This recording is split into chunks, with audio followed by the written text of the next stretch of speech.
Perlu juga saya luruskan sebelum saya baca ayatnya. Dulu waktu saya masih SD, saya masih ingat tuh teman-teman saya di kelas pernah bilang, waktu dia masih di Makassar dulu, sempat ada yang bilang, kalau baca surat jin itu, nanti jinnya hadir, gitu kan. Saya masih ingat tuh, gitu kan. Setelah saya pelajari di Madinah ini dari mana ini, di karang-karang, gitu kan. Tidak ada urusannya, tidak ada hubungannya dengan, berarti kalau dianggap di Indonesia itu ada pemahaman gitu, dengan baca surah jin bisa panggil jin. Siapa yang bilang? Kebetulan namanya surah jin, karena menceritakan tentang jin-jin yang mendengarkan dakwah Nabi SAW. Tidak ada hubungannya. Jin biar tidak baca ini tetap ada di sebelah anda, gitu kan. Dia hidup berkisar kita sama, seperti udara yang anda hirup, seperti buah yang anda makan, mereka juga ada hidup tapi berbeda, kan gitu. Makanannya beda, alamnya berbeda, postur tubuhnya berbeda, beda memang, alam lain memang berbeda, nggak boleh diikut-ikutin. Kata Nabi, kata Allah SWT, a'udzu minasyaitonir rajim, qul uhiya ilayya annahu istama'a nafarun minal jinni faqalu inna sami'na qur'anan ajaba yahdi ila ar-rusydi fa amanna bihi wa lan nusyrika bi rabbina ahada wa annahu ta'ala jaddu rabbina mattakhadha sahibatan wala walada wa annahu kana yaqulu safihuna 'ala Allahi syatata wa anna dhananna an lan taqula al-insu wal jinnu 'ala Allahi kadhiba wa annahu kana rijalun minal insi ya'udhuna bi rijalin minal jinni fazaduhum rahaqa wa annahum dhannu kama dhanantum an lan yab'atha Allahu ahada wa anna lamasna as-samaa'a fawajadnaha muli'at harasan shadidan wa shuhuba wa anna kunna naq'udu minha maqa'ida lis-sam' فمن يستمع الآن يجد له شهابا رصدا وأنا لا ندري أشر أريد بمن في الأرض أم أراد بهم ربهم رشدا وأن منا الصالحون ومنا دون ذلك كنا طرائق كددا وأنا ظننا أن لن نعجز الله في الأرض ولن نعجزه هربا وأنا لما سمعنا الهدى آمنا به فمن يؤمن بربه فلا يخاف بخسا ولا رهقا وأنا منا المسلمون ومنا القاسطون فمن أسلم فأولئك تحروا رشدا وأما القاسطون فكانوا لجهنم حطبا وأن لو استقاموا على الطريقة لأسقيناهم ماء غدقا لنفتنهم فيه ومن يعرض عن ذكر ربه يسلكه عذابا صعدا وأن المساجد لله فلا تدعوا مع الله أحدا. Ayat pertama, katakanlah wahai Muhammad, telah diwahyukan kepadaku bahwasanya sekelompok jin telah mendengarkan Al-Quran. Lalu mereka berkata, sesungguhnya kami telah mendengarkan Al-Quran yang menakjubkan. Jin kagum sama Al-Quran. Anda nggak perlu jimat-jimat. Jin aja kagum sama Quran, kok Anda kagum dengan jimat? Aneh sekali, gitu kan? Ayat kedua, yang memberi petunjuk pada jalan yang benar. Al-Quran ini luar biasa power, gitu kan? Memberi petunjuk, bisa menyentuh hati orang menangis, bisa menyentuh hati orang jadi takut, bisa menyentuh hati orang jadi senang. Luar biasa Al-Quran itu. Cuman tinggal mau nggak dijadikan sebagai petunjuk. Lalu kami beriman kepadanya. Perhatikan di sini kata ulama tafsir, spontan. Jin punya hitungan waktu yang berbeda dan mereka khusus untuk mencari hidayah yang berimannya lebih cerdas daripada manusia. Ada banyak istidlalnya berhubungan dengan masalah ini, ada banyak bukti-buktinya. Di antaranya adalah kata Allah SWT tadi, pada saat mereka dengar Al-Quran, itu cuma dibacain beberapa ayat ya, bukan semua Quran, beberapa ayat. Langsung, yang memberi petunjuk pada yang benar, lalu kami beriman kepadanya. Langsung, oh ini sudah benar, nggak mungkin salah. Langsung diikutin, nggak ragu, gitu kan. Dan kata Nabi SAW, waktu Allah Subhanahu Wa Taala menurunkan ayat surah Rahman, فَبِأَيِّ آلَاءِ رَبِّكُمَا تُكَذِّبَانِ, lalu nikmat apa lagi yang kalian mau pungkiri? Maka kata Nabi SAW, golongan dari jin langsung berkata, tidak ada lagi ya Allah yang kami bisa bantah. Dan kalian tidak berbicara itu. Kata Nabi SAW kepada manusia, kalian tidak bicara. Jin langsung spontan takut kepada Allah Azza wa Jal, gitu kan. Lalu dikatakan, dan kami sekali-kali tidak akan menyekutukan seorang pun dengan Tuhan kami. Ayat ketiga, dan bahwasanya maha tinggi kebesaran Tuhan kami. Jin-jin ini memuji Allah Azza wa Jal, mengakui itu. Dia tidak beristri dan tidak pula beranak. Ayat keempat, dan bahwasanya orang yang kurang akalnya dari kami, maksudnya adalah iblis. Jin-jin ini mengatakan wa kana yaqulu safihuna, dan dulu safihuna itu orang bodoh dari kami.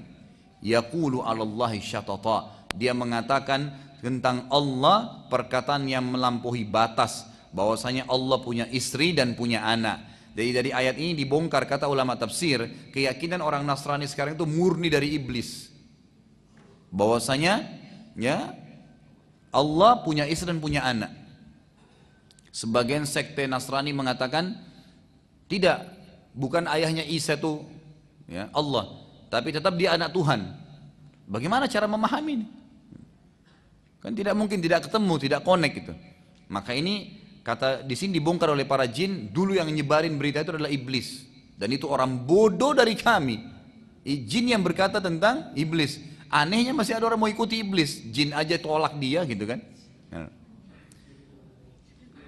Makanya nanti ada juga hadis yang menjelaskan tentang masalah hari kiamat, tanda-tanda hari kiamat itu Dajjal keluar gitu kan. Itu sebelum dia keluar, kaum muslimin akan melakukan atau akan terjadi peperangan besar dengan orang Nasrani, namanya kata Nabi SAW Malhamah Kubra, peperangan besar antara muslim dengan Nasrani, besar-besaran, perang salib. Dan sampai sekarang orang-orang Nasrani itu mengangkat itu, bahwasanya nanti akan ada terjadi perang salib besar-besaran. Itu mereka tahu gitu kan. Orang Islam banyak tidak tahu itu, bahwasanya sebelum keluar Dajjal akan ada Malhamah Kubra, perang besar antara orang muslim sama orang Nasrani. Kisahnya saya sudah pernah sampaikan, saya ringkaskan kembali, bahwasanya Nabi SAW bersabda, itu nanti kalian akan berperang, kalian akan bersatu dengan Bani Ahmar, itu orang-orang Nasrani gitu kan, untuk memerangi satu kaum, tapi tidak tahu kaum ini siapa, tidak jelas buat kita siapa kaum ini. Lalu kalian akan memenangkan peperangan gitu kan. Ada sebagian ulama hadis mengatakan kemungkinan adalah orang-orang komunis, mungkin ateis, pokoknya orang-orang yang kacau balau pemahamannya. Lalu bersatulah dunia untuk memerangi muslimin juga. Waktu semua pasukan sudah pulang ke negaranya masing-masing, termasuk ke Syam. Di Syam ini yang sekarang ada Syria, Damaskus ya, ibu kotanya. Dan juga ada negara-negara lain, ada Lebanon, ada Yordania, dan ada Palestina. 4 negara namanya Syam.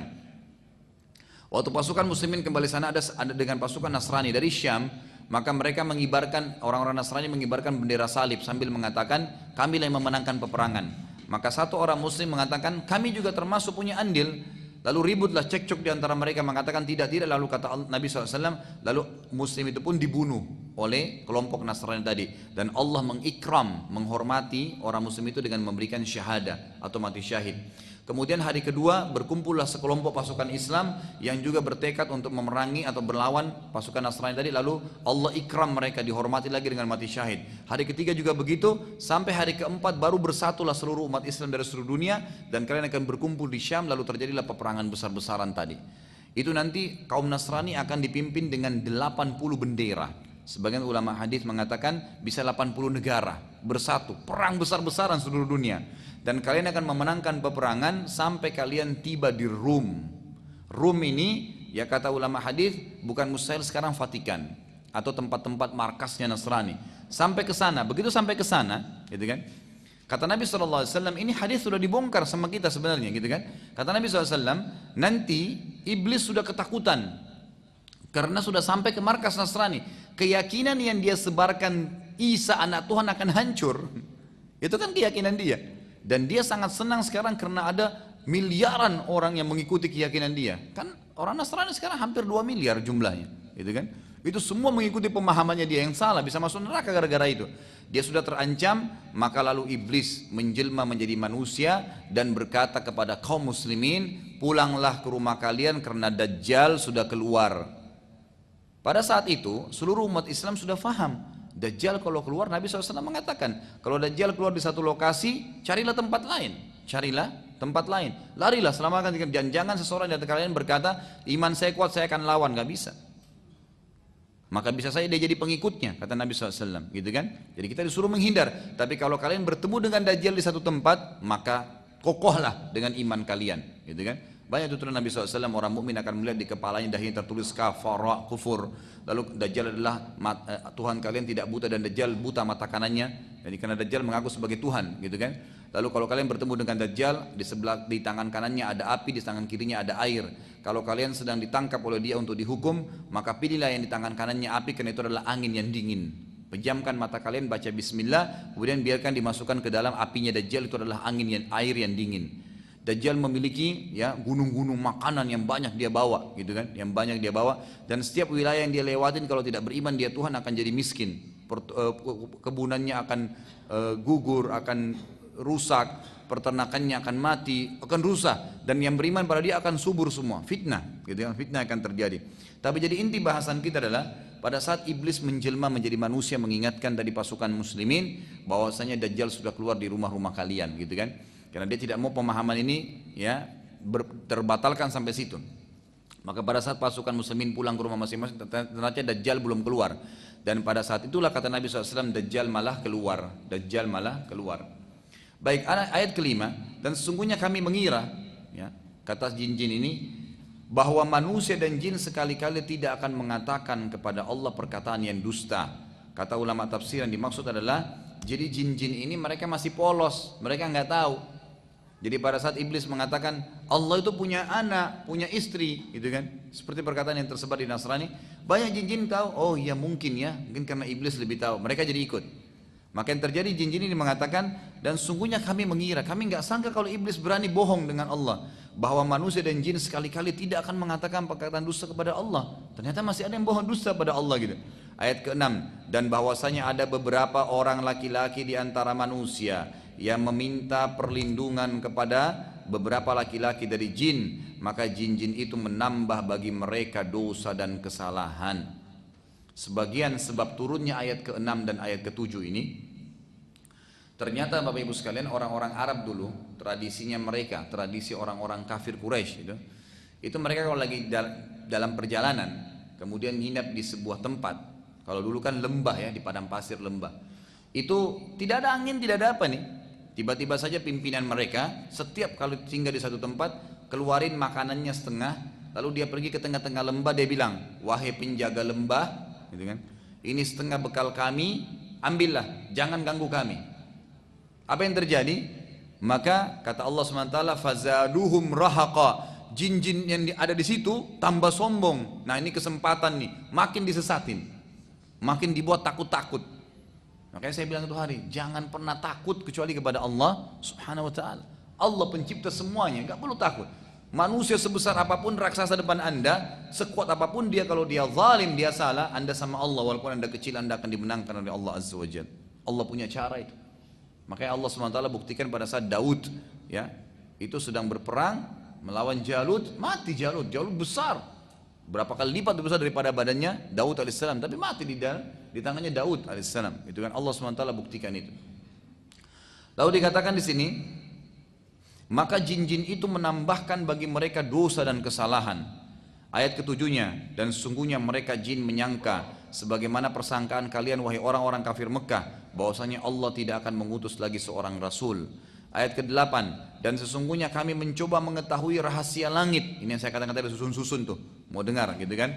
Maka kami mendapatinya penuh dengan penjagaan yang kuat dan panah-panah api. 9, dan sesungguhnya dahulu kami dapat menduduki beberapa tempat di langit untuk mendengarkan berita-beritanya. Tetapi sekarang barang sampai mencoba mendengarkannya, tentu akan menjumpai panah api yang mengintai dan membakarnya.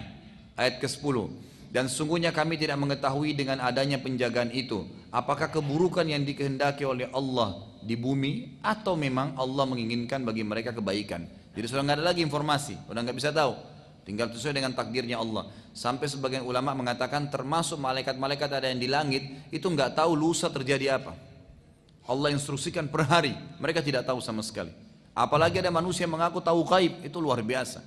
Dan ulama sudah sepakat mengatakan semua orang yang kerja sama sama jin itu bisa satu benar, 1000 salah. Kadang-kadang begitu, seperti orang main judi kan, satu kali dapat, biarpun 1000 kali dia kalah, tetap dia ingat yang satu itu. Syaitan hiasi, yang dia dapat untung 10 juta, dia lupa yang dia keluarin 1 miliar gitu kan. Syaitan hiasi itu, kebodohan gitu kan. Sekali dia sholat tahajud pernah, lalu dia pegang terus, dia lupa 1 tahun sudah nggak sholat tahajud, bangga dengan itu. Ya kadang-kadang godaan syaitan begitu ya. Saya kadang-kadang temuin di pengajian, saya sampaikan, jangan sampai kalau mau iman kita bertambah itu nyari orang yang lebih buruk. Misal contoh, kenapa anda nggak sholat? Saya masih mending Ustaz, karena saya masih sholat asar. Ada teman saya nggak sholat sama sekali. Patokannya orang yang lebih buruk. Jadi akhirnya dia merasa dirinya lebih baik. Itu setan hias itu. Mestinya kan, oh iya saya belum sholat, saya masih baru asar. Mestinya saya seperti teman saya yang 5 waktu sholat. Ya mestinya gitu. Setan buat kita bangga dengan amal kita itu. Orang pergi haji, oh saya juga sudah pernah haji. Salah, ya Allah saya juga pengen haji seperti mereka lagi. Itu yang benar. Harus melangkah lebih maju, bukan malah mundur ke belakang gitu kan. Itu termasuk godaan setan yang harus hati-hati. Lalu poin atau ayat ke-11, dan sesungguhnya diantara kami ada orang-orang yang saleh. Ini adalah jin-jin muslim tadi, jin mukmin yang tidak akan kerja sama manusia. Dan ada pula yang tidak demikian halnya, fasik ya, dan kafir. Kami menempuh jalan yang berbeda-beda seperti manusia. Dan di sini ulama tafsir mengatakan ayat-ayat surah jin sudah cukup sebenarnya bagi setiap manusia sampai situ. Jangan lagi dalami alam jin, nggak perlu. Bagaimana mereka menikah, mereka tinggal di mana, seperti apa kehidupannya, nggak perlu kita dalamin itu. Cukup kita tahu ada makhluk namanya jin, seperti selesai. Ada makhluk namanya manusia, namanya malaikat, udah selesai. Kalau ada informasi sampai kepada kita, kita imanin. Kalau tidak ada, jangan dikorek-korek, nggak perlu. Karena Anda sendiri butuh program saat harian yang sangat padat, ya kan gitu. Saya pernah bahasakan, masih ingat kan? Kalau bangun subuh ada bangun, kita harus baca doa, bangun tidur. Kemudian sholat Fajr, sunatul fajr, 2 rakaat sebelum subuh. Sholat subuh lagi, ini antara azan dan iqamah ya. Kemudian sholat subuhnya. Habis sholat subuh tidak ada ba'diyah tapi ada zikir pagi. Istirahat sebentar, duha. Sebentar lagi istirahat, duhur. Qabliyah duhur, duhurnya ba'diyah duhur. Istirahat sebentar, asar. Qabliyah asar, asar dengan zikir sore, tidak ada ba'diyah asar. Sebentar istirahat, maghrib. Qabliyah maghrib, maghribnya ba'diyah maghrib. Istirahat sebentar, isya. Qabliyah isya, isya ba'diyah isya. Sebentar istirahat, tahajud dan sholat witir. Ada waktu main-main enggak? Udah enggak ada. Sekali kita lalai itu bablas hilang tuh, kan gitu. Anda kalau tadi malam nggak sholat tahajud, biar nangis darah nggak bakal kembali, kan gitu. Nggak mungkin bisa terulang itu. Makanya setan mau keluarin kita dari program, nggak bisa. Saya sendiri sudah repot gitu kan. Anda coba yang perhatikan yang sudah biasa jaga zikir pagi sore, pernah nggak rutin nggak pernah ketinggalan? Nggak bisa. Kita masih kadang-kadang lewat kebablasan. Setan bisikin tuh sebentar di jalanan bisa, sebentar di sini bisa, supaya kita lalai, gitu kan? Tinggalin. Apalagi yang tidak pernah zikir sama sekali. Itu bagaimana caranya? Program Anda sudah padat dari Allah. Jangan sibukkan diri lagi dengan alam jin dan alam-alam yang lain, gitu kan? Udah selesai. Kita akan dihisab oleh Allah. Nomor 12 ayat 12, dan sesungguhnya kami mengetahui bahwasanya kami sekali-kali tidak dapat melepaskan diri dari kekuasaan Allah. Perhatikan, ayat ini luar biasa. Para jin berkata, dan sesungguhnya kami mengetahui bahwasanya kami sekali-kali tidak akan dapat melepaskan diri dari kekuasaan Allah di bumi, di muka bumi, dan kami tidak bisa lari darinya. Hanya dengan bacain ayat Quran, jinnya bisa mati tuh kalau lagi di ruqyah. Kepanasan teriak-teriak jinnya, gitu kan? Saya berapa kali ruqyah orang teriak-teriak, padahal yang kita baca cuma ayat gitu. Kita nggak tahu bagaimana Allah Azza wa Jalla membakar dia. Sampai ulama sepakat mengatakan kalau dibacain terus ayat bisa mati dia kebakaran, kepanasan. Makanya dia kesakitan gitu kan. Itu kuasa Allah Subhanahu wa taala. Jadi minta kepada Allah bukan kepada jin. Allah yang Maha Kuasa.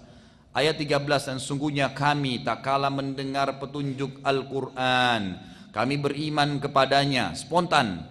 Barang siapa beriman kepada Tuhannya, maka ia tidak akan takut akan pengurangan pahala dan tidak takut pula akan penambahan dosa juga kesalahan. Ayat 14, dan sungguhnya di antara kami ada orang-orang yang taat dan ada orang-orang pula yang menyimpang dari kebenaran. Barang siapa yang taat, maka sungguhnya mereka itu telah memilih jalan yang lurus. Ayat 15, adapun orang-orang yang menyimpang dari kebenaran, maka mereka menjadi kayu bakarnya neraka jahanam. Wa na'udzubillah. Ayat ke-16, dan bahwasanya bila mereka berada pada jalan yang lurus tersebut, agama Islam, mentaati apa yang diajarkan Nabi SAW, benar-benar kata Allah, kami akan memberi mereka air minum yang segar dan rezeki yang banyak. Kata di sini air minum yang segar, kata para ulama tafsir, di dunia dan di akhirat akan minum dari sungai yang ada di surga. Ayat 17, dan kami coba mereka pada jalan yang lurus tadi. Akan ada cobaan-cobaan yang datang untuk meningkatkan kualitas iman kita, gitu kan? Karena cobaan kalau datang akan Allah menyuruh, kalau Allah sedang menguji anda pada satu cobaan, berarti Allah mau anda dobrak, keluar, cari jalan keluar dari masalah itu. Jangan malah bilang, ya Allah, Allah uji saya diam aja di rumah, enggak. Tiba-tiba ban motornya pecah, tantangan tuh, apa yang saya harus kerjain? Cari tambalan ban. Alhamdulillah, mungkin Allah memang ingin mengampuni dosa saya dengan ini. Mungkin sudah ajalnya ban saya, sudah, gitu kan. Jadi nggak ada masalah. Karena saya sudah katakan tuh hari semua punya ajal. Semua punya batas waktu, bukan cuma kita mati. Ya, baju, piring yang pecah, apa saja. Semua itu punya ajal. Sebagaimana sabda Nabi SAW pada saat seorang pembantu sahabat memecahkan piring, lalu dia marah-marah, kata Nabi SAW, jangan kamu marah dengan pembantumu karena piring itu punya ajal sebagaimana kalian punya ajal. Kalau nggak pecah di tanganmu akan pecah, kalau nggak pecah di tangannya akan pecah di tanganmu. Selesai. Maka harus ditahu itu, semua ada batas-batasnya. Kemudian ayat 17-nya, dan kami coba mereka pada jalan yang lurus tadi, akan diuji oleh Allah SWT. Dan barang siapa yang berpaling dari Tuhannya pada saat cobaan sedang datang, malah dia tidak kembali kepada Allah SWT, niscaya akan kami masukkan ke dalam azab yang berat. Karena sungguhnya cobaan itu untuk membuat kita lebih dekat kepada Allah SWT. Ayat ke-18 yang terakhir, dan sesungguhnya masjid-masjid itu kepunyaan Allah, maka janganlah kalian menyembah selain Allah di dalamnya. Nggak boleh ada kuburan, nggak boleh ada macam-macam. Setelah kejadian tersebut, maka jin beriman. Jin dari Nusaybin spontan beriman pada Nabi SAW. Dan anehnya yang terjadi, perhatikannya, ini langkah yang luar biasa dari para jin, kadang-kadang mendahului manusia dari poin ini. Mereka pulang lalu mendakwai kaumnya, langsung menjadi da'i, dakwai apa yang mereka sudah dapatkan. Dan Allah SWT menceritakan itu dalam surah Al-Ahqaq urutan 46 ayat 29 sampai ayat 31. Al-Ahqaq 46 urutannya ayat 29 sampai ayat 31. A'udzu billahi minasyaitonir rajim.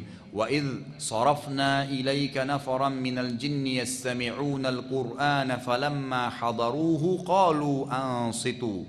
Falamma qudiya wallaw ila qaumihim munzirin. Qalu ya qaumana inna sami'na kitaban unzila min ba'di Musa musaddiqan lima bayna yadayhi yahdi ilal ilal haqqi wa ila tariqin mustaqim.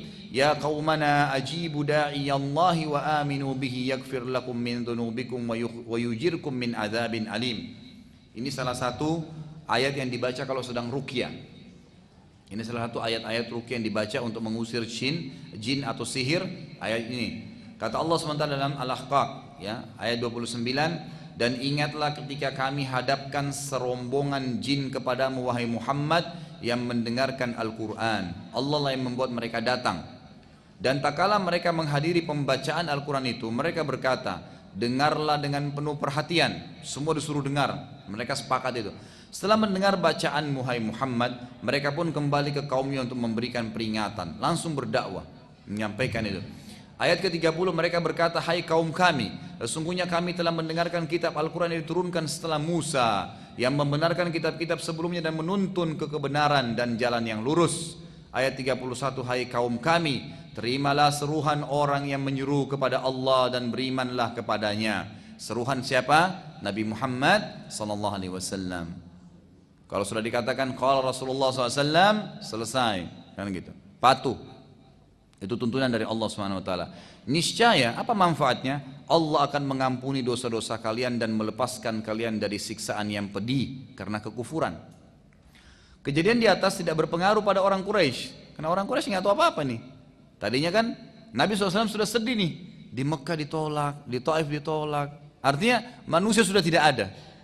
Kata para ulama sirah, Allah ingin menghibur Nabi SAW. Manusia nggak mau terima kau, tinggalin manusia.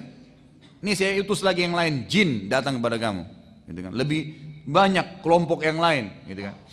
Kejadian di atas tidak berpengaruh pada orang Quraisy karena mereka tidak beriman dan kebenaran terus bersaing dengan kebatilan tentu.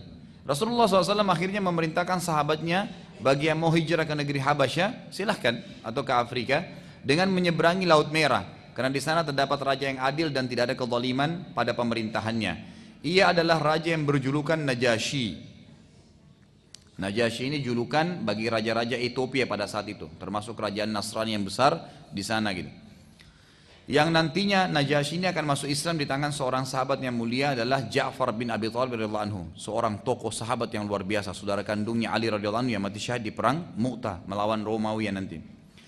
Walaupun Najasyi beragama Nasrani, tapi Nabi SAW sangat tahu berita dari wahyu bahwasanya orang ini adalah orang yang mengikuti Injil. Dan dia memang belum pernah dengar, Nabi Muhammad SAW belum dengar, tapi Nabi tahu dengan dari wahyu, orang ini kalau tahu Muhammad SAW diutus dia akan beriman. Itulah Najasyi. Karena memang dia seorang pendeta dan seorang raja pada saat itu, dan dia sangat tahu, bahwasanya akan keluar nabi terakhir nanti. Sebagaimana kita tahu nanti kalau ketemu dengan Ja'far bin Abi Thalib, nanti dia akan masuk Islam. Keadilan Najasyi yang membuat Rasulullah SAW selalu dengan wahyu ilahiyah memilih Habasyah, ya, tentu sesuai dengan tuntunan wahyu ilahiyah, memilih Habasyah atau Ethiopia untuk pengamanan Islam dan penganutnya yang telah terzalimi di Mekah. Padahal itu jauh ya, dia harus menyeberangi Laut Merah. Anda lihat di peta itu, Mekah di sini lewat Laut Merah itu baru turun ke Afrika gitu kan. Laut Merah lah ini yang tempatnya Fir'aun ditenggelamkan oleh Allah Azza wa Jalla. Jadi Mesir ada di atas, Mesir itu masuk di Afrika, di bawahnya berentetan sampai ke Ethiopia gitu. Ethiopia ini dulu kerajaan besar. Para sahabat setelah tiba di Habasyah, mereka dapat sambutan yang baik dari Najasyi sebagai tamu, tetapi tanpa menanyakan agama mereka. Dan Nabi SAW juga waktu itu tidak menganjurkan sahabat untuk langsung spontan mendakwai Najasyi. Najasyi lalu menyambut karena mereka minta tolong, maka dibantu dan akhirnya para sahabat bisa beribadah dengan baik di sana. Pemerintahan yang adil dan jujur akan terpuji walaupun ia bukan muslim. Dan ini sebuah pelajaran besar dari keadaan Najasyi. Terlebih lagi bila ia seorang muslim yang patuh pada syariat Allah Subhanahu wa taala. Terus terang Bapak Ibu sekalian, saya heran dengan banyak pemimpin muslim sekarang. Allahu alam ya, bukan saya menilai negatif semuanya, tidak, mungkin ada positif, tapi kenapa mereka pada saat mereka menjadi seorang pemimpin muslim tidak menunjukkan Islam itu? Kenapa mereka tidak perjuangkan Islam? Kenapa bukan malah syariat Islam yang ditonjolkan? Kenapa tidak buktikan saya seorang muslim? Aneh sekali gitu. Mereka bahkan sembunyi di belakang kedok keislamannya, takut nanti dikatakan teroris, takut dikatakan ini dan itu, isu-isu yang dilempar. Kenapa harus takut gitu kan? Anda sedang memperjuangkan agama Allah Subhanahu wa taala, baru isu sudah ciut gitu kan. Gimana kalau dikasih pedang? Nanti kita belajar di perang Uhud, Nabi SAW itu pernah di perang Uhud ingin motivasi sahabat, diambil pedang oleh Nabi SAW. Nabi mengatakan, siapa yang memberikan haknya Allah dan Rasulnya di pedang ini? Sahabat berdiri, Hamzah mengatakan, saya ya Rasulullah. Rasulullah tarik, nggak dikasih. Datang lagi sahabat yang kedua, Ali radhiyallahu anhu, saya ya Rasulullah, mau diambil. Nabi SAW tarik. Nabi bilang lagi, siapa yang memberikan haknya Allah dan Rasulnya di pedang ini? Lalu satu orang lagi berdiri, ya, namanya Zubair bin Awam radhiyallahu anhu. Berdiri, saya ya Rasulullah, mau ambil. Nabi SAW tarik. Nabi tanya lagi, siapa yang memberikan haknya Allah dan Rasul di pedang ini? Berdiri Mikdad radhiyallahu anhu, mengatakan saya ya Rasulullah. Kebetulan 4 orang ini, Hamzah, Ali, ya, Zubair dengan Mikdad, ini satu orang dinilai kekuatannya sama dengan 1000 orang di medan perang. Luar biasa ini kekuatannya mereka ini. Jadi 4 orang ini ditolak oleh Nabi SAW. Sahabat semua pada bingung waktu itu. Kira-kira siapa yang Nabi mau kasih nih kalau 4 orang ini ditolak? Ini ahli perang gitu kan? Ini luar biasa, jenderal-jenderalnya pada saat itu. Lalu Nabi SAW ulangi lagi, siapa yang mau memberikan haknya Allah dan Rasulnya di pedang ini? Ada seorang sahabat namanya Syammah radhiyallahu anhu. Ini dikenal dengan Abu Dujana. Syammah bin Harith radhiyallahu anhu ini berdiri. Lalu beliau mengatakan, ya Rasulullah, apa haknya Allah dan Rasulnya? Nabi kan tadi tanya, siapa yang memberikan hak? Mau jawab dulu. Dia tanya lagi, ya Rasulullah, apa haknya Allah dan Rasulnya? Kata Nabi SAW, engkau mengambil pedang ini dan engkau hantam ke musuhmu sampai bengkok. Langsung Abu Dujana mengatakan, saya Rasulullah ambil. Diambillah sama Abu Dujana gitu kan. Nabi SAW memotivasi mereka. Di saat kita sedang berperang, ada saatnya kita tegas. Pada saat kita tidak berperang, memang tidak. Ya, jangan ditarik ini bahwasanya kalau tidak lagi berperang kita juga boleh ribut dengan tetangga, tidak kan gitu. Tapi kalau lagi berperang beda, tunjukkan ketegasan untuk membela agama Allah Subhanahu wa taala. Lalu Abu Dujana ngambil kain warna merah ditaruh di dadanya sambil pegang pedang itu, lalu dia keliling-keliling di depan pasukan. Lalu kata Nabi SAW, jalan yang seperti ini Allah murkahi kecuali di keadaan seperti ini. Maksudnya di medan perang. Kalau dalam kota muslim jalan sombong itu nggak boleh, haram. Allah Subhanahu wa taala larang. Itu sahabat berani menyambut gitu loh pada saat diberikan seperti ini. Kita sekarang baru dengan isu sedikit teroris sudah kendor, nggak berani. Ada yang jilbabnya tiba-tiba berubah dari besar jadi kecil. Bapak-bapak pakai baju koko ganti jadi pakai kemeja sama dasi. Kenapa? Baru isu kan gitu. Kalau Anda dibunuh juga di jalan Allah itu Anda mati syahid dan orang tua pasti mati juga semua, gitu kan? Kenapa harus takut gitu? Baik. Jadi pemerintahan itu semestinya harusnya kalau ada pemerintah muslim mestinya ya mereka menunggangi itu untuk menjadi kebaikan, dan semoga Allah SWT memberikan hidayah. Dengan kesempatan ini kita berdoa kepada Allah untuk memberikan hidayah para pemimpin muslim, terutama pemimpin negara kita ini, agar mereka bisa menjalankan hukum Allah Subhanahu wa taala dan mereka patuh dan bangga menjadi seorang muslim. Pada saat itu, waktu banyak sahabat-sahabat yang hijrah ke Habasyah, sudah mereka disambut oleh Najasyi di sana, Quraisy menjadi khawatir waktu itu dengan hijrah ini. Karena bisa saja orang Islam tiba-tiba susun kekuatan di Habasyah dan menyerang kota Mekah pada saat itu. Oleh karena itu Quraisy mengutus 2 orang untuk menemui Najasyi agar muslimin kembali ke Mekah. Kedua utusan ini terkenal sekali, Abdullah bin Abi Rabi'ah dan Amr bin As. Nanti 2 orang ini juga masuk Islam, gitu kan? Tapi sebelum mereka masuk Islam, Amr bin As ini terkenal, jenderalnya Umar bin Khattab nanti yang menembus kota Mesir dan Afrika itu adalah Amr bin As radhiyallahu anhu, gitu kan? Tapi ini belum masuk Islam. Justru Quraisy utus kedua ini karena cerdasnya akal mereka. Tujuannya ke sana untuk menarik kembali sahabat-sahabat Nabi yang hijrah ke sana untuk kembali ke Mekah, untuk disiksa lagi gitu. Mereka punya tugas mengembalikan muslimin ke Mekah dengan alasan muslimin adalah kaum mereka dan sedang melarikan diri. Quraisy telah mempersiapkan pertemuan dengan Najasyi dengan berbagai macam hadiah, terutama pakaian yang terbuat dari kulit yang dibeli dari negeri Yaman yang sangat digemari oleh Najasyi dan juga penduduk Habasyah. Quraisy membeli pakaian kulit tersebut dari negeri Syam dan dari Yaman, karena pada saat itu di negeri Syam yang termasuk dan Yaman yang terbaik. Makanya kalau anda baca ayat Al-Quran li ila fi Quraisy ila fim rihlatash syita'i was-saif, gitu kan, ya, kisah tentang Quraisy pada saat mereka mengadakan perjalanan musim dingin dan musim panas, kata ulama tafsir, ke Yaman dan ke negeri Syam, karena 2 negara ini yang mereka jadikan sebagai tempat untuk transaksi bisnis. Setelah Abdullah bin Rabi'ah dan Amr bin As tiba di Habasyah, maka Amr dengan kelihayannya tidak langsung menemui Najasyi, tapi mereka memilih untuk menemui para pendeta yang punya pengaruh besar pada Najasyi, juga masyarakat Habasyah, karena dalam Nasrani para pendeta yang punya pengaruh dan pengambilan keputusan yang besar. Lalu Najasyi kebetulan juga pada itu seorang raja dan pendeta.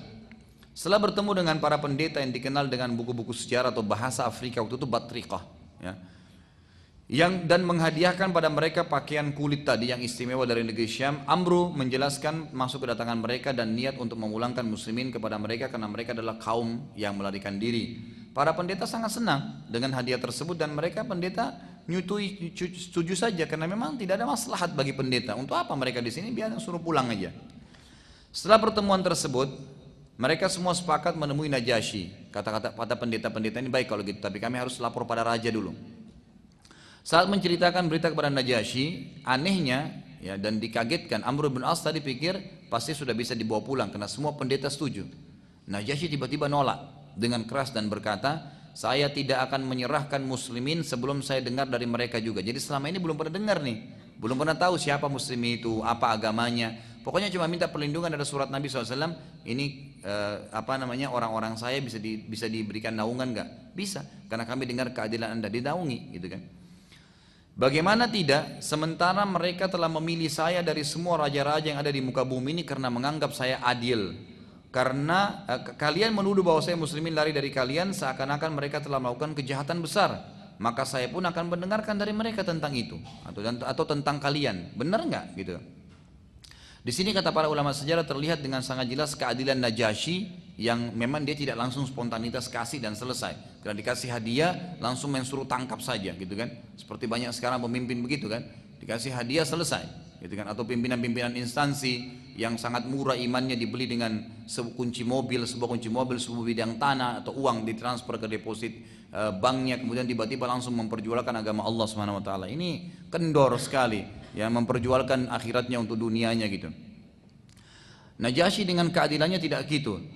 Dan Nabi SAW sudah mengatakan dalam hadisnya sebelum sahabat berangkat, sungguh di Habasyah, di Ethiopia terdapat raja yang tidak terzalimi siapapun dalam pemerintahannya. Maka Rasulullah SAW sangat menginginkan waktu itu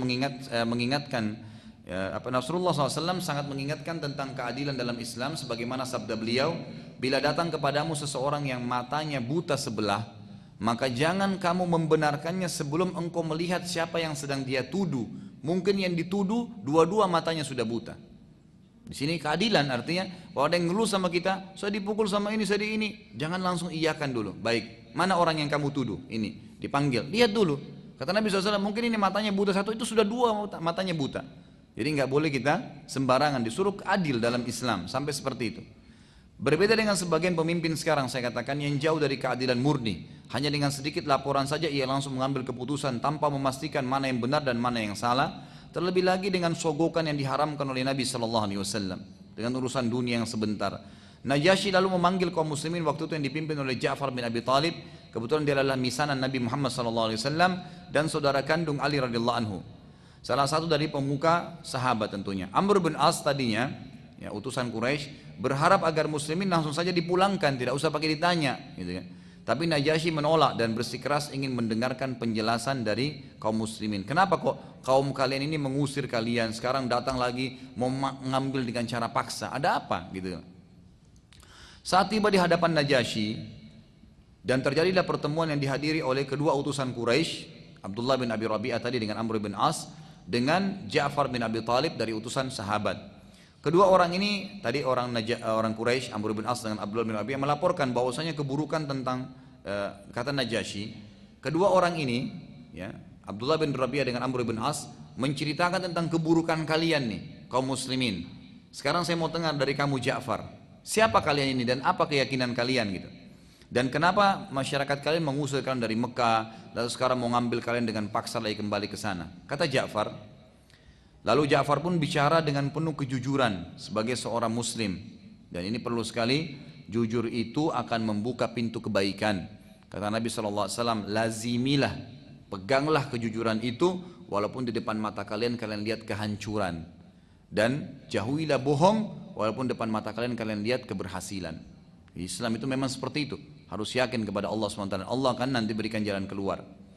Lalu kata Ja'far radhiyallahu anhu, kami dahulu kaum yang menyembah berhala, memakan bangkai, bermaksiat, memutus silaturahim, dan kami saling berperang dan membunuh.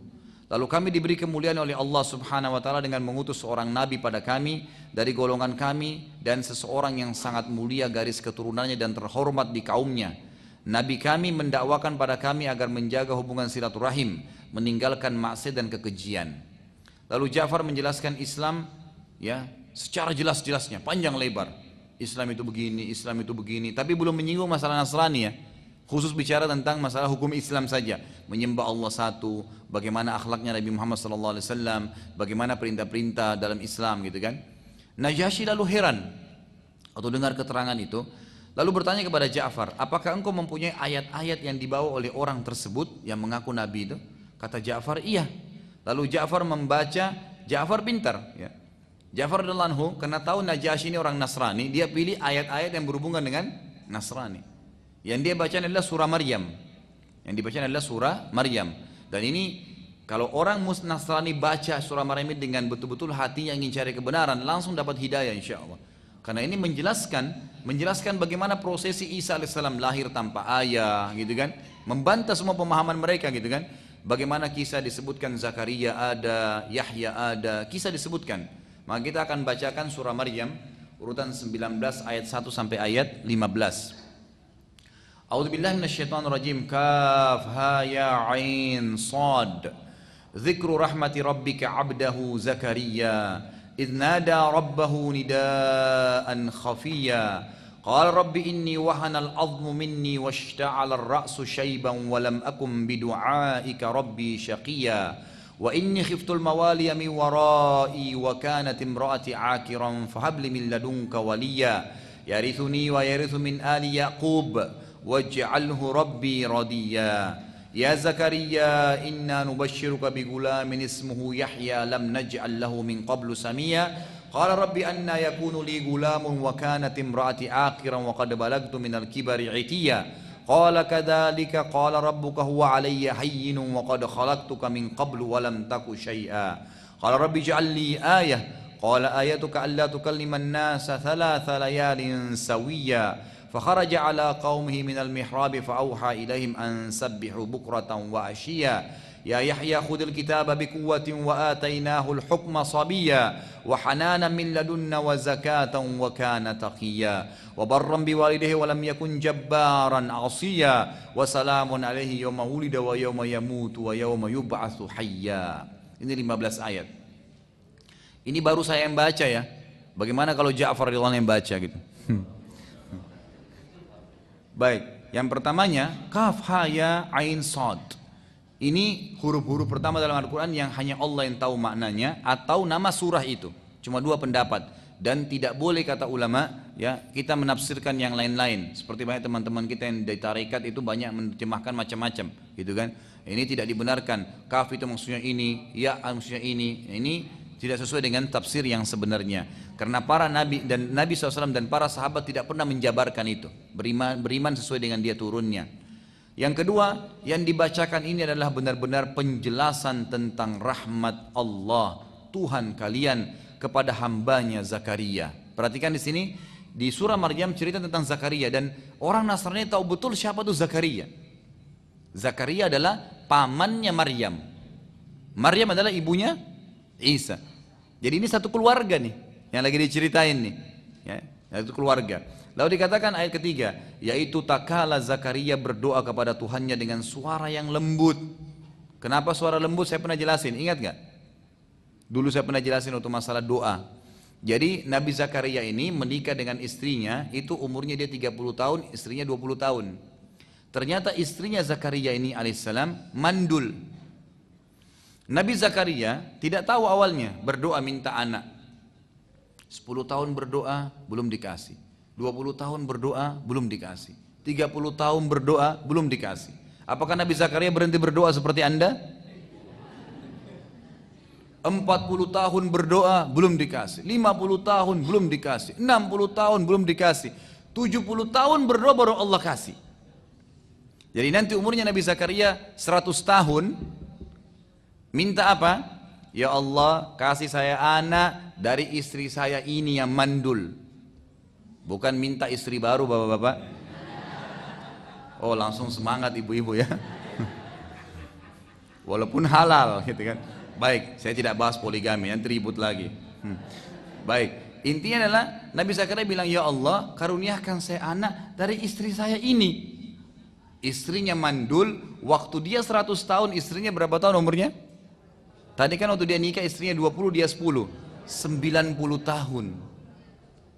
Jadi waktu Allah turunkan ayat ini Bapak Ibu sekalian, itu dia sempat, Nabi Zakaria dikatakan, ingatlah tak kala ia berdoa kepada Tuhannya dengan suara lembut. Kata ulama tafsir, karena umurnya sudah 100 masih minta, ya Allah kasih anak dari istri ini.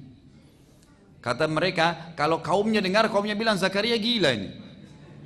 Nggak mungkin minta anak dari kepada Allah dari istri yang mandul dan 90 tahun, sudah nggak mungkin.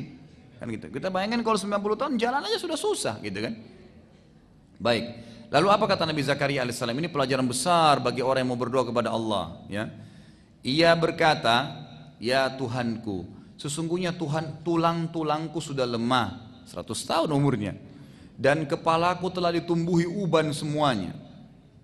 Dan tetapi aku belum pernah kecewa dalam berdoa kepadamu ya Tuhanku. Aku tidak mau putus asa. Pokoknya selama yang aku minta ini benar, tidak putus asa. Minta kepada Allah. Ini baru seminggu berdoa, Allah nggak terima, berhenti deh. Belum.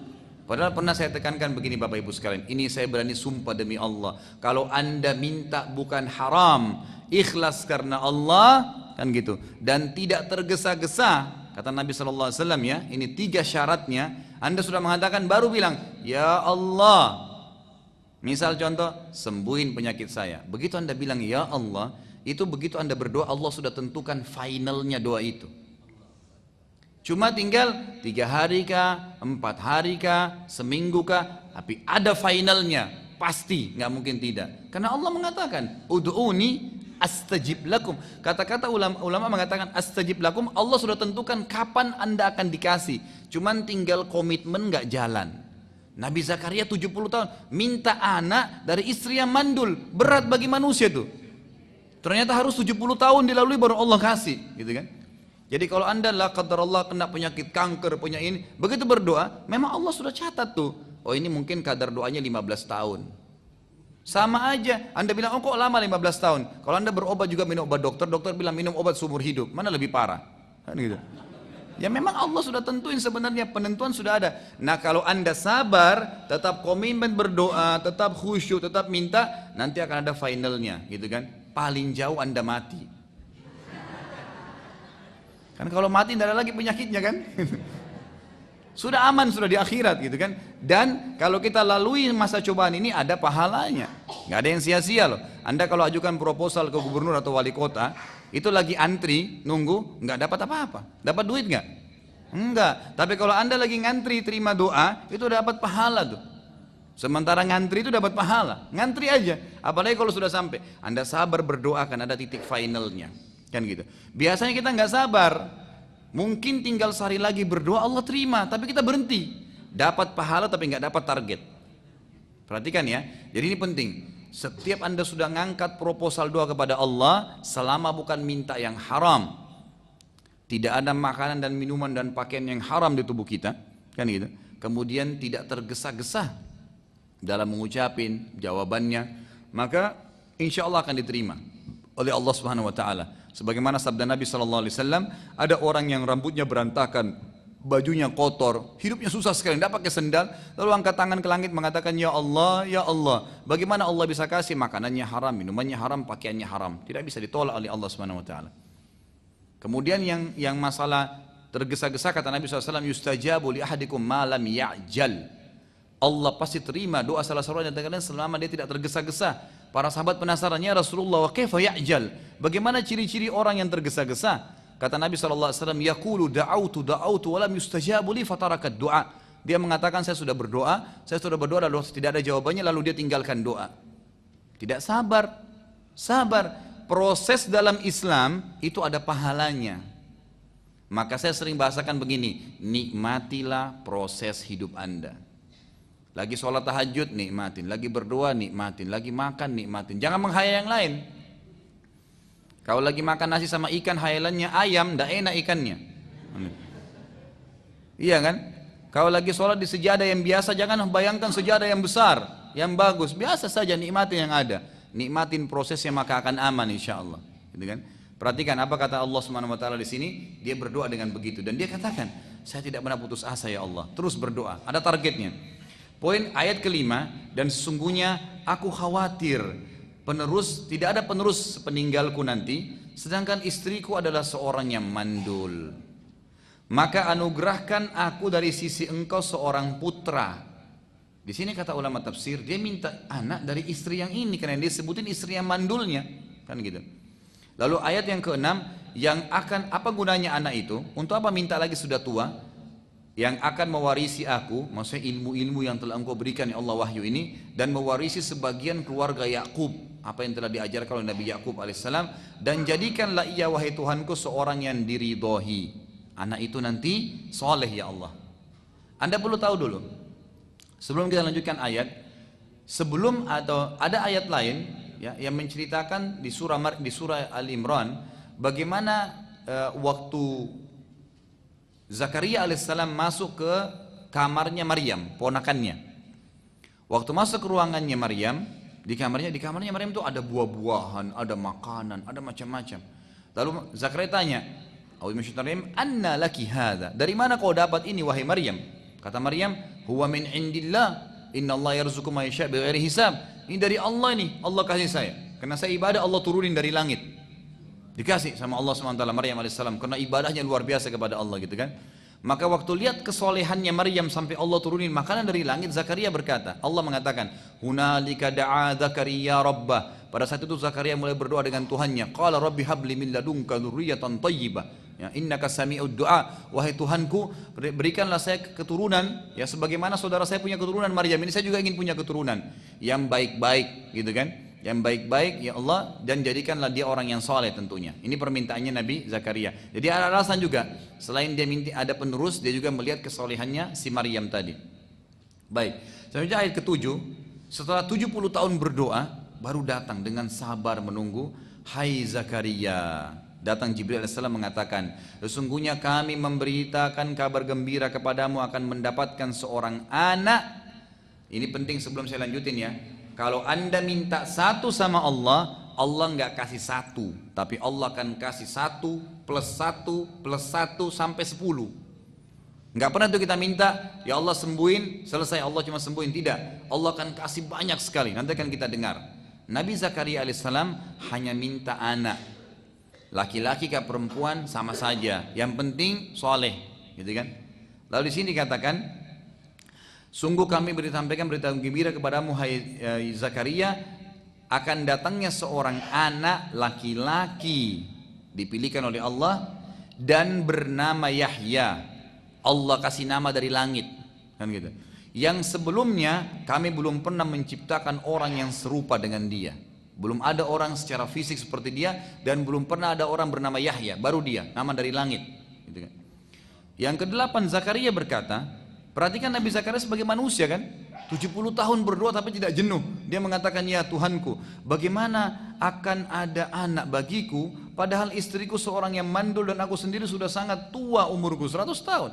Dia sendiri kaget. Lalu Tuhan berkata atau berfirman, Allah SWT berfirman melalui Jibril AS, demikianlah Tuhanmu telah menyeru wahai Zakaria, hal itu sangat mudah bagiku. Gampang kalau cuma orang tua mau dikasih hamil sama Allah, gampang. Perempuan semua bisa hamil tanpa suami, bisa kalau Allah mau. Allah bisa hancurin kita semua, Allah ciptakan makhluk lain bisa. Apalagi kalau cuma sekedar membuat istrimu hamil, hai Zakaria, dalam kondisi mandul, itu kecil gitu. Dan sesungguhnya aku telah menciptakan kamu sebelum itu, padahal kamu dari sesuatu yang tidak ada. Kamu sendiri Zakaria dari sperma ayahmu, dari sel telur ibu menjadi manusia. Dan itu tidak ada, gitu kan? Sama, bisa juga. Ayat 10, Zakaria berkata, ya Tuhanku, karena senangnya dia mengatakan, berikan aku tanda-tanda. Maksudnya begitu istriku hamil, nggak usah ada ngidam-ngidamnya, gitu kan? Jadi begitu dia hamil, hari pertama saya udah tahu, berarti dia lagi hamil. Jadi tidak usah tunggu tanda-tanda perutnya besar atau dia ngidam, gitu kan? Tuhan Allah SWT berfirman, tanda bagimu ialah tiba-tiba kamu tidak bisa bercakap-cakap dengan manusia selama 3 hari. Tiba-tiba hilang suaramu, nggak bisa ngomong. Kalau lagi dari Nabi Zakaria ngomong, tiba-tiba hilang suaranya, berarti mulai hari itu sudah hamil, gitu kan? Padahal kamu dalam keadaan sehat.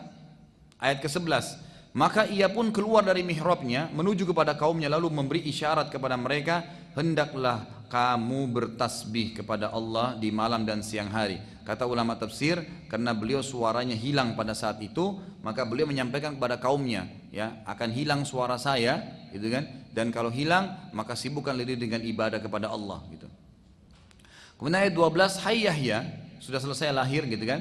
Lalu Allah SWT mengatakan kepada Yahya, ambillah Alkitab atau Taurat itu dengan sungguh-sungguh, dan kami berikan kepadanya hikmah selagi dia masih kanak-kanak, dan rasa belas kasihan, ayat 13-nya, tadi ayat 12 ya, yang mendalam dari sisi kami dan kesucian dari dosa, dan ia adalah seorang yang bertakwa.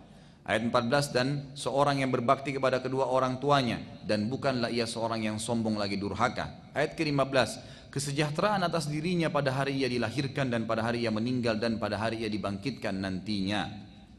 Baik, Bapak Ibu sekalian, kita tidak sedang bahas tafsir, karena kalau bahas tafsir ini panjang saya bahas ini. Jadi kita kembali ke sirah, gitu kan? Lanjutnya nanti Anda bisa baca di tafsirnya tentang bagaimana kisah Nabi Zakaria alaihissalam. Dan itu ada bahasan sendiri. Anda boleh cari, bisa beli DVD saya, ada judulnya Dahsyatnya Doa. Itu saya sudah bahas panjang lebar tentang ayat ini dan dikuatkan dengan ayat-ayat lain lagi. Ya, bagaimana Allah Subhanahu wa taala ya memberikan pelajaran kepada kita dari Zakaria alaihissalam yang tidak pernah bosan dalam berdoa, dan akhirnya Allah berikan target yang dia inginkan. Begitu pula dengan kisah nabi-nabi lain. Ya, ada nabi-nabi lain, ada Nabi Yunus, ya, ada nabi-nabi yang lain yang sudah saya angkat dalam DVD itu. Baik, setelah mendengarkan ayat-ayat di atas, kembali kepada kisah Najasyi sekarang. Dengan seksama dia dengarkan, maka Najasyi bertambah heran karena kisah Nabi Zakaria dan Yahya alaihissalam ini sangat jelas di dalam Injil, gitu kan? Kok bisa orang dari Mekah ini bisa tahu siapa ini dari Ja'far? Mekah itu pada saat itu, kalau kita ini seperti satu kota terpencil di Irian. Kalau dibandingkan dengan dunia waktu itu, Mekah itu nggak ada orang yang lirik. Cuman karena musim haji mereka pergi. Karena nggak ada sesuatu, nggak ada apa di sini kan. Kalau nggak ada zam-zam mungkin nggak bisa orang hidup. Nggak ada tumbuh-tumbuhan, kering gitu kan. Sekarang baru mulai ada pohon-pohonan, tapi dulu memang tidak ada, gitu kan. Sangat gersang. Lalu dikatakan keduanya, Nabi Zakaria dan Nabi Yahya itu hidup sezaman dengan Nabi Isa alaihissalam. Dan semua ini tidak ada satupun orang-orang Arab yang tahu tentang itu. Najasyi lalu berkata, demi Allah, sungguh yang telah engkau ucapkan ini telah keluar dari sumber yang satu dengan Isa alaihissalam. Najasyi akhirnya berkata, demi Allah, saya tidak akan menyerahkan kalian pada siapapun. Lalu Najasyi mengusir Abdullah bin Abi Rabi'ah dan Amr bin As, suruh pergi. Tapi waktu itu Najasyi belum masuk Islam ya, belum masuk Islam. Dia cuman kaget aja kenapa bisa ada ayat seperti ini, tapi belum masuk Islam. Lalu Amr bin As karena tidak puas diusir oleh Najasyi, lalu ia berpikir, akhirnya dia meminta kepada para pendeta untuk mengatur pertemuan lagi kedua kali dengan Najasyi dan ingin menyampaikan bahwasanya umat Islam yang sedang dia bela itu mencaci maki Isa. Gitu loh. Jadi ternyata surah Maryam waktu turun di Mekah, dan ini surah Makkiyah memang, itu orang-orang Quraisy sudah diperdengarkan oleh Nabi Shallallahu Alaihi Wasallam. Amr bin As ini termasuk orang yang tahu ayat-ayat ini, gitu kan?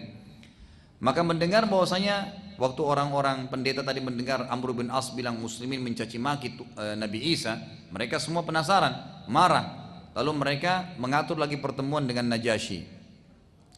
Mendengar bahwasanya muslimin mencela Isa alaihissalam dari Amr bin As, maka para pendeta segera menemui Najasyi lalu meminta agar muslimin disidang di majlis kerajaan.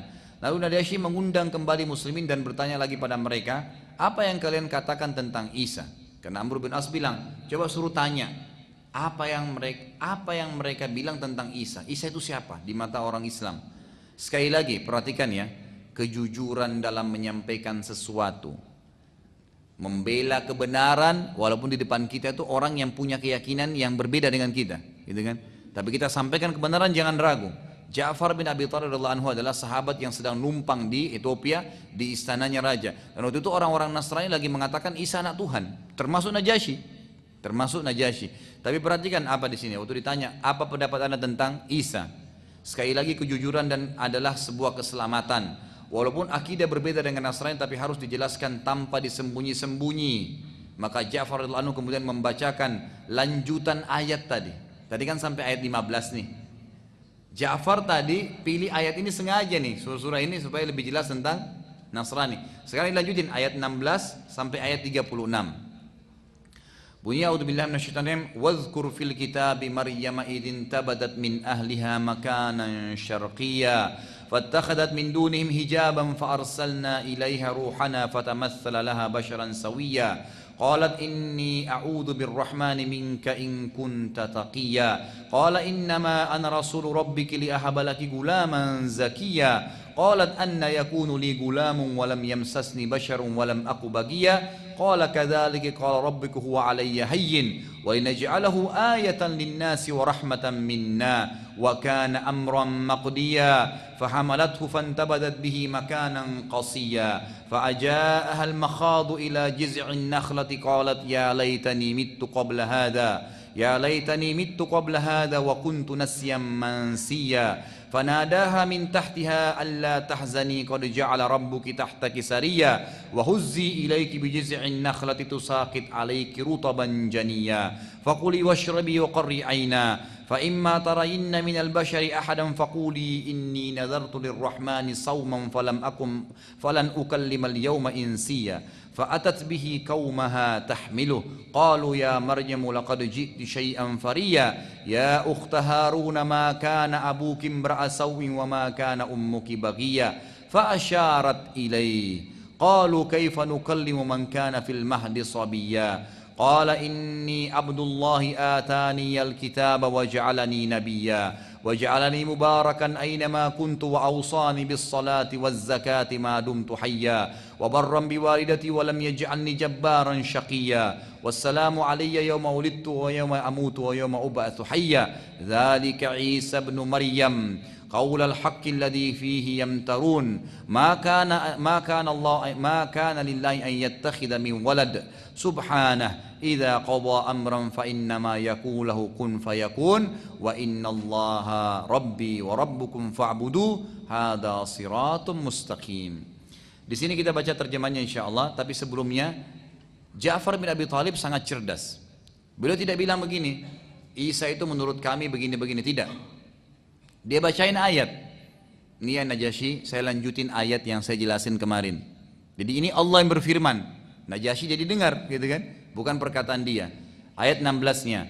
Dan ceritakanlah kisah Maryam di dalam Al-Quran, yaitu ketika ia menjauhkan diri dari keluarganya ke suatu tempat di sebelah timur, ya, karena sudah hamil, gitu kan, pada saat itu.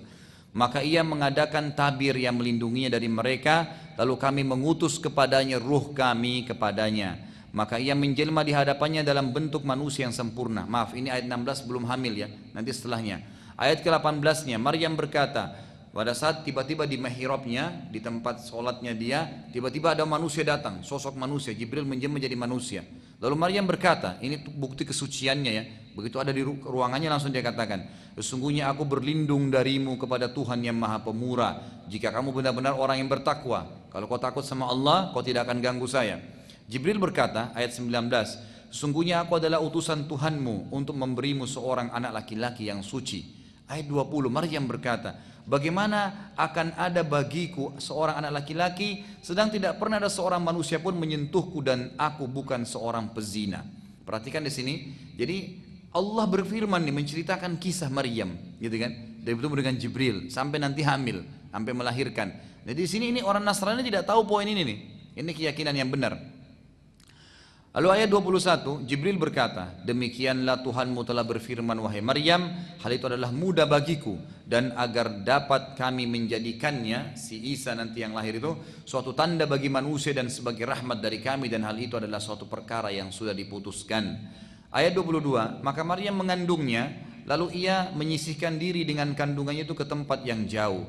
Ayat 23, maka rasa sakit akan melahirkan anak memaksa ia bersandar pada pangkal pohon kurma. Dia berkata, aduhai alangkah baiknya aku mati sebelum ini dan aku menjadi barang yang tidak berarti karena sulitnya menghadapi melahirkan tadi dan tidak ada yang bantu nih.